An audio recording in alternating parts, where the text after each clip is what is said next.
We start with Obama versus Romney. Dana Milbank's a columnist and a brilliant one, I must say, for the Washington Post. And Ron Reagan is a political commentator, and I don't have to say brilliant. By the way, Obama's senior strategist to get the story going tonight on a conference call late yesterday, on the record now, criticized Mitt Romney and made it clear the Obama camp thinks Romney's the one to beat November next year. Here's a sampling of today's headlines, by the way, in the papers. Obama camp sets sights on Romney. That's in Politico. Team Obama flips out over Romney in the New York Post. Mitt Romney, GOP frontrunner in 2012. Presidential race now, focus of White House Democratic barbs. That's in the New York Daily News. So everybody's on to this story right now. Dana Milbank, start with you. It looks to me like they've decided they got to hit this guy now. There's pluses and minuses. Why is Obama hauling out the cannon now? Well, look, the Iowa caucuses are 2 months away, but the Chicago caucuses were held this week, and Axelrod got on the phone with Plouffe and the others and said they had to do this. They didn't want to do it because they wanted to have this titanic battle with all of the Republicans going after each other, doing Obama's work for him. Unfortunately, that didn't work out. I think they made him their May Queen this last debate. No, exactly. They were all romping around him like on ropes, saying how great he is. Exactly. They were, 3 weeks ago, they were saying they really don't want to kill Rick Perry off just yet because they think they could do some more damage to Romney. They no longer, they feel that they have to get into the game now. They didn't want to sully themselves at this point, but there's no choice. Well, here it is. It's Romney's debate comments about the payroll tax that put the Obama team in a fighting stance. Let's listen. They think they've got some opportunity here. Let's listen. If the payroll tax cut is not extended, that would mean a tax increase for all Americans. What would be the consequences of that? Look, when you give it, as the president's bill does, if you give a temporary change to the payroll tax and you say we're going to extend this for a year or two, employers don't hire people for a year or two. And what it takes to create jobs is more than just a temporary shift in a tax stimulus. So you would be okay with seeing the payroll tax cut? Look, I don't like temporary little Band-Aids. I want to fundamentally restructure America's foundation economically. Little Band-Aids. He's talking about the payroll tax, talking about unemployment comp, which is the only source of livelihood for people who have been unemployed for a year or two. Here's President Obama sending out a video to supporters yesterday about Republicans and the payroll tax cut. And he took a swipe at Romney along the way, although, of course, not by name yet. Getting close, though. Let's listen. They'll be forced to decide whether we should cut taxes for middle-class Americans or let them go up next year. In fact, that's exactly what one of the leading Republican presidential candidates suggested we do during last night's debate. Allow taxes to rise by up to $1,000 next year for struggling middle-class families. It's already hand-to-hand, the president against Romney. The Democratic National Committee was quickly out with this web video criticizing Romney. Let's listen to that. I'm not worried about rich people. They're doing just fine. So you would be okay with seeing the payroll tax cut? Look, I don't like temporary little Band-Aids.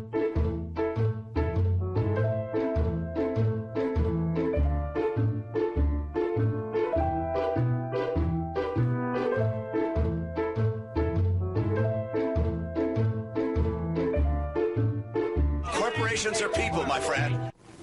I think they got that music run out of some Italian comedy. I don't know where they got that one from. But I guess it was meant to be rinky-dink. Anyway, going after Romney, putting him down, miniaturize him, basically saying, here's a guy looking out for the rich who thinks that unemployment comp is first aid, a Band-Aid.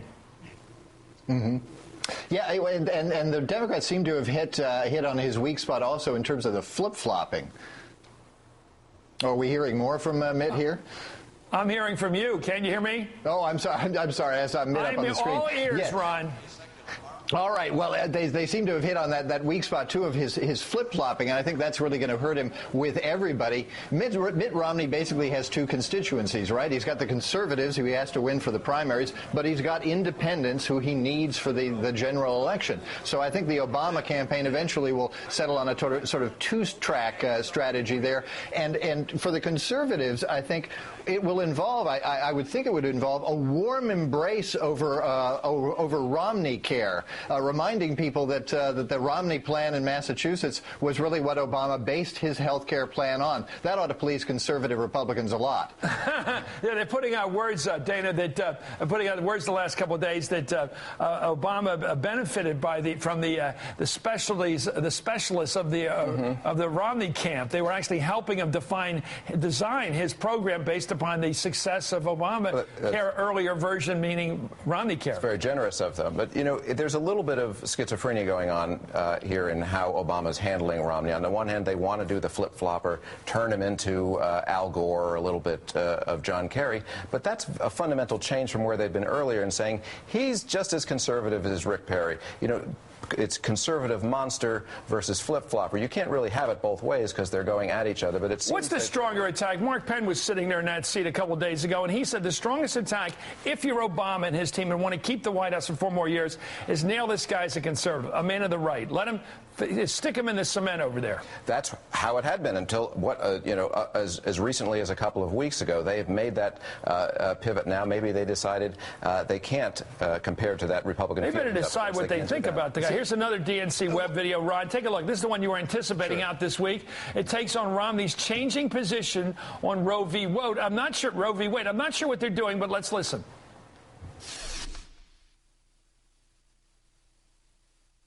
I believe that since Roe v. Wade has been the law for 20 years, that we should sustain and support it. And I sustain and support that law and the right of a woman to make that choice. And that's why, as a pro-life Republican, I'm in favor of having the Supreme Court overturn Roe v. Wade. That's a great question, Ron, and I think Dennis made it. You were alluding to it earlier. What is his attack on Romney? Is his attack that Romney is a conservative? Or it is he doesn't know what he is, because he might be a man of the middle. My worry, before you get started, is the middle may be where most of the votes are come 2012, and it may not be so smart to say he might just be a man of the middle, therefore your man. To the vote. Well, being a man of the middle is one thing, but not being a man of any stripe whatsoever is another. And I think what they want to do is hang that label on him, that this is a guy who will say anything to get through the week. And that happens to be apparently the truth. I mean, both things are true. I disagree with Dana a little bit. I do think the Obama administration can have it both ways with Mitt Romney, because both things are true. He is now claiming a more conservative mantle, so you can go after independent voters by reminding him of all the things he's now said while running for the Republican primary. But for conservatives, remind them that he flip-flops all the time, and again, embrace him on Romney care, or whatever you want to call it. Well, certainly every time that Obama or his surrogates open their mouth about Romney now, they're only helping Romney, because no matter what they say, if Obama doesn't like Romney, that's going to put him in better shape with the conservatives and his party. That's why it's so unusual to come out this early, and I think it presages a very ugly campaign to come, the fact that we're seeing the Roe v. Wade ad coming out at this very early stage. Does either of you guys doubt that if the country lurches further right in the next year or two, God help us if it does, that Romney won't be right there with him? Ron, you first. You think he might catch up to the crowd? Right. Of course he will. Yes, he'll follow the crowd wherever he has to in order to win the primaries. I mean, that's just what he's going to have to do. But are you saying he's a mood ring, a man who's just capable of wanting, but he doesn't know what he wants? He just wants to be loved enough to be president, whatever that happens to be. Exactly. That seems to be the record. Bad? Right, it's sort of the Woody Allen Zelig character who he adopts to the attitudes of the people around him. But that's also potentially good news for the left, because maybe he'll get into office, and who knows? Nobody really knows. But see, this is the one weird thing, Ron. You're hitting him on the way that some of the right-wing guys will hit him, and you're not a man of the right. A lot of the right-wingers say, why should we do another Herbert Walker Bush or another Bush W? We've elected people that look like rich people. They have old money in all three cases. Every time we put one of these waspy old money people in the White House who say they're a conservative, they flip into the establishment in one way or another, either by spending so much money or taxing us or something. They say, read my lips, then they go taxes. They say they're not going to be big spenders, and George W. is the biggest spender. They despise that kind of flip-flopping. You say that liberals should as well despise it.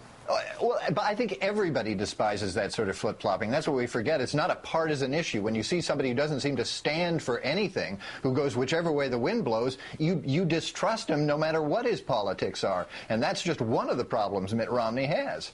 But didn't you want a Slinky when you were a kid?